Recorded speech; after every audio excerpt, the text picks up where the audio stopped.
Hi, hello beautiful souls. Welcome to the channel Wheel of Fortune Tarot Card Reading. ಈ ದಿನ universe ಏನು message ಕೊಡ್ತಾ ಇದೆ ಅಂತ ನೋಡೋಣ.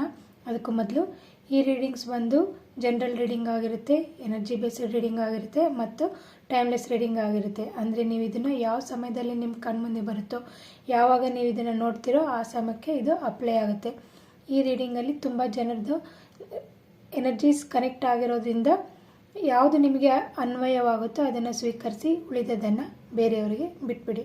ಸೊ ಈಗ ಯೂನಿವರ್ಸ್ ಏನು ರೀಡಿಂಗ್ಸ್ ಕೊಡ್ತಾ ಇದೆ ಅಂತ ನೋಡೋಣ. ಸೊ ಯೂನಿವರ್ಸ್ ವೀಕ್ಷಕರಿಗೆ ರೀಡಿಂಗ್ಸ್ಗೆ ಕಾರ್ಡ್ಸ್ ಕೊಡಿ. ಶಫಲ್ ಮಾಡ್ತಾ ಇದ್ದೀವಿ. ಯೂನಿವರ್ಸ್ ಕಾರ್ಡ್ಸ್ ಕೊಡಿ.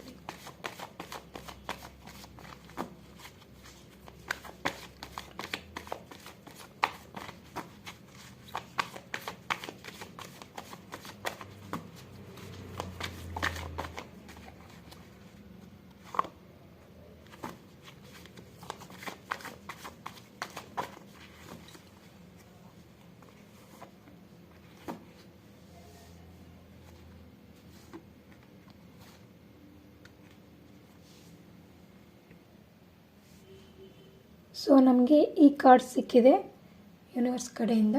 ಸೊ ಫಸ್ಟ್ ಕಾರ್ಡ್ ಬಂದು ಜಡ್ಜ್ಮೆಂಟ್ ಕಾರ್ಡ್. ಈ ಕಾರ್ಡ್ನ ಎನರ್ಜಿ ಪ್ರಕಾರ ಏನು ಹೇಳ್ತಾ ಇದೆ, ಕೆಲವರು ಸುಮಾರು ಜನ ಪಿತೃಗಳು ಏನಿರ್ತಾರಲ್ವ ಅವರು ಅಸಮಾಧಾನವಾಗಿದ್ದಾರೆ ಅಂತ ಹೇಳ್ಬಿಟ್ಟು. ಸೊ ನೀವೇನು ಮಾಡಬೇಕು, ಪಿತೃದೋಷ ಅಂತ ಹೇಳ್ತಾರಲ್ವ ಅದ್ರ ನಿವಾರಣೆಗೆ ಏನು ಕೆಲಸ ಮಾಡಬೇಕು ಅಂತ ನೋಡಿಬಿಟ್ಟು ಕೆಲಸ ಮಾಡಿ. ಇದು ಯಾರಿಗೆ ಎನರ್ಜಿ ಇದು ಕನೆಕ್ಟ್ ಆಗುತ್ತೋ ನೋಡಿಬಿಟ್ಟು ಇದನ್ನು ಅಪ್ಲೈ ಮಾಡ್ಕೊಳ್ಳಿ. ನೆಕ್ಸ್ಟ್ ಬಂದು ಸುಮಾರು ಜನ ಭಗವಂತನಲ್ಲಿ ಏನೋ ಕೇಳ್ಕೊತಾ ಇದ್ದೀರಾ. ಸೊ ಈಗ ಭಗವಂತ ಅದನ್ನೆಲ್ಲ ನೆರವೇರಿಸ್ಕೊಡ್ತಾರೆ ಅಂತ ಭರವಸೆಯನ್ನು ನೀಡ್ತಾ ಇದ್ದಾರೆ. ಮತ್ತು ಒಂದು ಇನ್ನು ಕೆಲವರಿಗೆ ಪಾಸ್ಟಲ್ಲಿ ಏನೋ ಟ್ರಾಮಾಸ್ ಎಲ್ಲ ನಡೆದಿದೆ, ಬೇಜಾರಾಗಿದೆ, ಎಮೋಷ್ನಲಿ ಹರ್ಟ್ ಆಗಿದ್ದೀರಾ, ಅವರು ಅದರಿಂದ ರಿಕವರಿ ಆಗ್ತಾ ಇಲ್ಲ, ಎಮೋಷ್ನಲಿ ಲಾಸ್ ಫೇಲ್ ಮಾಡಿದ್ದೀರಾ, ಯಾರೋ ಕೆಲವರೆಲ್ಲ ಮೋಸ ಮಾಡಿದ್ದಾರೆ. ಈ ಥರ ಇದ್ದವ್ರಿಗೆ ಏನು ಮಾಡಬೇಕು, ನೀವು ಆ ಥರ ನಿಮಗೆ ಏನು ಹರ್ಟ್ ಮಾಡಿದಾರಲ್ವ ಅವ್ರನ್ನ ನೀವು ಕ್ಷಮಿಸಿ, ನಿಮ್ಮನ್ನು ದೇವ್ರು ಕ್ಷಮಿಸ್ತಾರೆ. ನೆಕ್ಸ್ಟ್ ನಿಮ್ಮಿಂದ ಏನೇ ಹಿಂದೆ ತಪ್ಪಾಗಿದ್ದರೆ ಆ ತಪ್ಪುಗಳು ಆಗದೇ ಇರೋ ಥರ ನೋಡ್ಕೊಂಬಿಟ್ಟು ಭಗವಂತನಲ್ಲಿ ಕೇಳಿಬಿಟ್ಟು ಅದಕ್ಕೆ ಕ್ಷಮೆ ಕೇಳಿ ಭಗವಂತನಲ್ಲಿ. ಮತ್ತು ಈ ಥರ ಎಲ್ಲ ಯಾರು ನೊಂದಿದ್ದೀರಲ್ವ ನಿಮಗೆಲ್ಲ ಭಗವಂತ ಹೀಲಿಂಗ್ ಅನ್ನು ಕೊಡ್ತಾರೆ. ಅಂದರೆ ನೀವು ಹೀಲಿಂಗ್ ಆಗಬೇಕು ಅಂದರೆ ಏನು ಹೇಳಬೇಕು, ಭಗವಂತನ ನಾಮೋಚ್ಚಾರಣೆ ಮಾಡಬೇಕು, ನೆಕ್ಸ್ಟ್ ಜಪ ತಪ ಮಾಡಬೇಕು, ಮೆಡಿಟೇಷನ್ ಎಲ್ಲ ಮಾಡಿ ಇದು ನಿಮಗೆ ಬೇಗ ರಿಕವರಿಯಾಗಿ ಕೊಡುತ್ತೆ. ನೆಕ್ಸ್ಟ್ ಸೆಕೆಂಡ್ ಕಾರ್ಡ್ ಬಂದು 4 ಆಫ್ ಹ್ಯಾಂಡ್ಸ್ ಇದೆ. ಈ ಎನರ್ಜಿ ಪ್ರಕಾರ ಏನು ಹೇಳುತ್ತೆ, ಈಗ ಟ್ವಿನ್ ಫ್ಲೇಮ್ ಸೋಲ್ಮೇಟ್ಸ್ ಅಂತ ಇರ್ತಾರಲ್ವ ಅವರದು ಯೂನಿಯನ್ ತುಂಬ ಹತ್ರದಲ್ಲಿದೆ ಅಂತ ತೋರಿಸ್ತಾ ಇದೆ. 1111 ನಂಬರ್ ಯಾರಿಗೆ ಹೆಚ್ಚಾಗಿ ಕಾಣಿಸ್ತಾ ಇದೆಯೋ ಅವರು ಕಮೆಂಟ್ ಬಾಕ್ಸಲ್ಲಿ 1111 ಅಂತ ಟೈಪ್ ಮಾಡಿ. ಮತ್ತು ಇನ್ನು ಕೆಲವರಿಗೆ ಮನೆ ಪ್ರವೇಶ ಮಾಡೋರಿದ್ದೀರಾ, ಕೆಲವರು ಈ ಥರ ಎನರ್ಜಿಸ್ ಯಾರು ಕನೆಕ್ಟ್ ಆಗುತ್ತೋ ನೋಡ್ಕೊಳ್ಳಿ. ಸೊ ನೆಕ್ಸ್ಟ್ ಈ ಕಾರ್ಡ್ ಯಾರ್ಯಾರಿಗೆ ಕನೆಕ್ಟ್ ಆಗುತ್ತೆ ಎನರ್ಜಿ ನೋಡ್ಕೊಳ್ಳಿ. ತುಂಬ ಜನ ಸೆಲೆಬ್ರೇಷನ್ ಮೂಡಲ್ಲಿದ್ದೀರಾ, ಓಕೆನಾ. ಸೊ ನೆಕ್ಸ್ಟ್ ಕಾರ್ಡ್ ಬಂದು 7 ಆಫ್ ಪೆಂಟಿಕಲ್ಸ್. ಸೊ ಈ ಕಾರ್ಡ್ ಪ್ರಕಾರ ನಿಮಗೆ ಸುಮಾರು ಕೆಲಸ ಇದೆ, ವರ್ಕ್ ತುಂಬ ಹೆವಿ ಅನಿಸುತ್ತೆ, ಬಟ್ ಆದರೂ ನೀವು ನಿಧಾನವಾಗಿ ಯೋಚನೆ ಮಾಡಿ ಮಾಡ್ತಾಯಿದ್ದೀರಾ. ಎಷ್ಟೊಂದು ನೀವು ಕರೆಕ್ಟಾಗಿ ಥಿಂಕ್ ಮಾಡಿ ಯಾವುದು ಏನು ಮಾಡಬೇಕು, ಯಾವಾಗ ಮಾಡಬೇಕು ಎಲ್ಲನೂ ವಿಚಾರ ಮಾಡಿಬಿಟ್ಟು ನೀವು ಮಾಡ್ತಾಯಿದ್ದೀರಾ. ಇನ್ನೂ ಸ್ವಲ್ಪ ಕೆಲಸ ಇದೆ, ಬಟ್ ಅದರಲ್ಲಿ ನಿಮಗೆ ಪರಿಶ್ರಮಕ್ಕೆ ತಕ್ಕಂಗೆ ಫಲ ಸಿಗೋದಕ್ಕಿಂತ ನೀವು ಅದಕ್ಕಿಂತ ಸ್ವಲ್ಪ ಮಟ್ಟಿಗೆ ಮಾತ್ರ ನಿಮಗೆ ಅದರದ್ದು ಫಲ ಸಿಕ್ಕಿರೋದು. ಇನ್ನೂ ಇಷ್ಟು ಭಾಗ ನಿಮಗೆ ಇನ್ನೂ ಅದರದ್ದು ಫಲ ಸಿಗೋದಿದೆ. ಇನ್ನು ಕೆಲವರು ಏನು ಮಾಡ್ತಿದ್ದೀರಾ, ರೈತರಿರ್ತಾರಲ್ವ ಬೆಳೆ ಬೆಳೆದಿರ್ತೀರ, ಸೊ ಅವರಿಗೆ ಫಲ ಬರೋ ಸಮಯ ಅದು ಬಂದುಬಿಟ್ಟು ನಿಮಗೆ ಒಳ್ಳೆಯದಾದ ಹಣವನ್ನು ತಂದುಕೊಡುತ್ತೆ.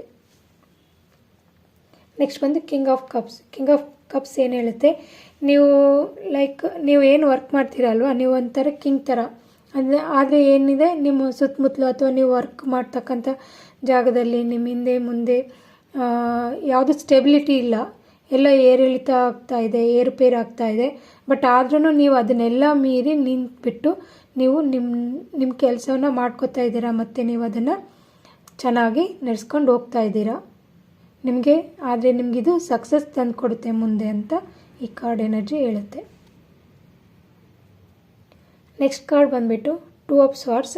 ಈ ಎನರ್ಜಿ ಪ್ರಕಾರ ಏನು ಹೇಳುತ್ತೆ, ನಿಮಗೆ ಏನೋ ಕೆಲವು ಸತ್ಯಗಳು ಗೊತ್ತಿಲ್ಲ ಅಥವಾ ಗೊತ್ತಿದೆ ಅದನ್ನು ನೀವು ನೋಡಲಿಕ್ಕೆ ಇಷ್ಟಪಡ್ತಿಲ್ಲ. ನೀವು ಸುಮ್ಮನೆ ಅಂದಾಜಲ್ಲಿ ಇದು ಹೌದೋ ಅಲ್ವೋ, ಯಾವುದು ಸರಿ ಯಾವುದು ತಪ್ಪು ಅಂತ ನಿಮಗೆ ಒಂದು ಗ್ಯಾರಂಟಿ ಇಲ್ಲ, ಯಾರ ಮೇಲೂ ಭರವಸೆನೂ ಇಲ್ಲ. ಯಾಕಂದರೆ ನೀವು ಎಮೋಷ್ನಲಿ ಯಾರು ನಂಬಿರ್ತೀರೋ ಅವ್ರ ಕಡೆಯಿಂದ ನಿಮಗೆ ಹರ್ಟ್ ಆಗಿರುತ್ತೆ. ಸೊ ನೀವೀಗ ಯಾರನ್ನು ನಂಬುವಂಥ ಪರಿಸ್ಥಿತಿನಲ್ಲಿ ಇಲ್ಲ. ಈ ಸಮಯದಲ್ಲಿ ನೀವು ನಿಮ್ಮ ಇಂಟ್ಯೂಷನ್ನ ಕೇಳಬೇಕು. ಆ ಧ್ವನಿ ಏನು ಹೇಳುತ್ತೆ ನಿಮ್ಮ ಇಂಟ್ಯೂಷನ್ ಅಂತ ಹೇಳ್ಬಿಟ್ಟು, ಸೊ ಅದನ್ನು ನೋಡಿಬಿಟ್ಟು ನೀವು ಕರೆಕ್ಟಾದ ನಿರ್ಧಾರ ತೊಗೊಂಡು ಕರೆಕ್ಟಾದ ಆ್ಯಕ್ಷನ್ ತೊಗೊಳ್ಳಿ. ನಿಮ್ಮ ಇಂಟ್ಯೂಷನ್, ಈಗ ಎಲ್ರಿಗೂ ಇಂಟ್ಯೂಷನ್ ಇರುತ್ತೆ, ಬಟ್ ಆ್ಯಕ್ಟಿವಲ್ಲಿ ಇರಲ್ಲ. ಈಗ ನಾವೆಷ್ಟು ಹೊರಗಡೆ ನಾವು ಬಹಿರ್ಮುಖಿಗಳಾಗಿರ್ತೀವೋ ಅಷ್ಟು ಇಂಟ್ಯೂಷನ್ ಸ್ವಲ್ಪ ಕಡಿಮೆನೇ ಇರುತ್ತೆ. ಅಂತರ್ಮುಖಿಗಳಾಗಿ ಅಂದರೆ ನಿಮ್ಮನ್ನು ನೀವು ಅನಲೈಸ್ ಮಾಡ್ಕೊಳ್ಳಿ, ಮೆಡಿಟೇಷನ್ ಮಾಡಿ, ದೇವ್ರ ನಾಮ ಜಪ ಎಲ್ಲ ಮಾಡಿ, ದೇವಸ್ಥಾನಗಳಿಗೆ ಹೋಗಿ ಬನ್ನಿ. ನಿಮ್ಮನ್ನು ನೀವು ಎಷ್ಟು ಅರಿತ್ಕೊತೀರೋ, ನಿಮ್ಮನ್ನು ನೀವು ಸರಿ ಎಷ್ಟು ತಪ್ಪೆಷ್ಟು ನೋಡ್ಕೊಂಬಿಟ್ಟು ಮೆಡಿಟೇಷನ್ನಿಂದ ಅದನ್ನೆಲ್ಲ ಕ್ಲಿಯರ್ ಮಾಡ್ಕೊತ ಹೋಗಿ. ನಿಮ್ಮ ಎನರ್ಜಿ ಬ್ಲಾಕೇಜಸ್ ಇರುತ್ತಲ್ವ, ಅದೆಲ್ಲ ಕ್ಲಿಯರ್ ಆಗ್ತಾ ಹೋಗುತ್ತೆ. ಅವಾಗ ತಂತಾನೆ ಇಂಟ್ಯೂಷನ್ ಬರುತ್ತೆ. ಸೊ ಅವಾಗ ತಪ್ಪುಗಳು ಆಗೋದು ಕಡಿಮೆ ಆಗುತ್ತೆ. ಅಥವಾ ನೀವೇನು ಮಾಡಬೇಕು, ನಿಮಗೆ ಎಮೋಷ್ನಲಿ ಯಾರು ಹತ್ತಿರ ಇರ್ತಾರಲ್ವ ನಿಮ್ಮ ಸಂಬಂಧಗಳಲ್ಲಿ, ನಿಮ್ಮ ನಂಬಿಕಸ್ತ್ರ ಅಂತ, ಅವರನ್ನು ನೀವು ಏನಾದರೂ ಪ್ರಾಬ್ಲಮಲ್ಲಿದ್ದರೆ ಆ ಡಿಸಿಷನ್ನಿಗೆ ಅವ್ರನ್ನ ಸಜೆಷನ್ ಕೇಳ್ಬೋದು. ನೆಕ್ಸ್ಟ್ ಕಾರ್ಡ್ ಬಂದು ದ